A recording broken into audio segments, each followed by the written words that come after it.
कालच दुबईमध्ये झालेल्या पाकिस्तान बरोबरच्या क्रिकेट सामन्यात भारतानं पाकिस्तानचा दारुण पराभव केला. पण त्याहीपेक्षा महत्त्वाचं गेले 2 दिवस आणि कदाचित पुढचे 2-4 दिवस देखील पाकिस्तान सोबत क्रिकेट का खेळलो या विषयावर प्रश्नांची सरबत्ती सुरू राहणार. मग जगाला अक्कल शिकवतात, आम्हाला देशभक्ती शिकवतात, पण अमित शहांचा मुलगाच त्या BCCIचा अध्यक्ष आहे. मग त्यांना ही साधी देशभक्ती स्वतः पाळता येत नाही का? अशा प्रकारचे प्रश्न आलेले आहेत, येत राहणार. अनेक प्रकारच्या मीम्स या विषयावर आलेले आहेत. मग कोणीतरी बॉल हा रक्तरंजित रंगाने रंगवलेला बॉल आहे, कोणीतरी त्या धावपत्तीवर आपल्या पतीच्या मृतदेहासोबत बसलेली ती विधवा तरुणी दाखवले. असे अनेक प्रकारचे मीम्स आले.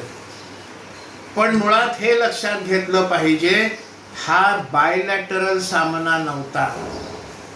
या मल्टीलॅटरल स्पर्धा आहेत. एशियन कपच्या नावाने या स्पर्धा घेतल्या गेल्या आणि इंटरनॅशनल क्रिकेट क्लब या स्पर्धा आयोजित करतं.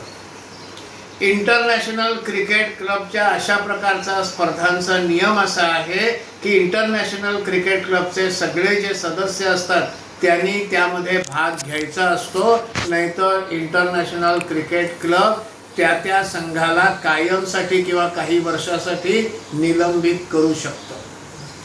पाकिस्तानसोबत बायलॅटरल सामना खेळणं हे वेगळं आहे आणि जेव्हा इंटरनॅशनल मल्टीलॅटरल असे सामने होतात, मग कालच्या या स्पर्धेमध्ये UAE आहे, त्याच्यामध्ये अफगाणिस्तान आहे, त्याच्यामध्ये श्रीलंका आहे, बांगलादेश आहे, असे अनेक देश त्याच्यामध्ये आहेत.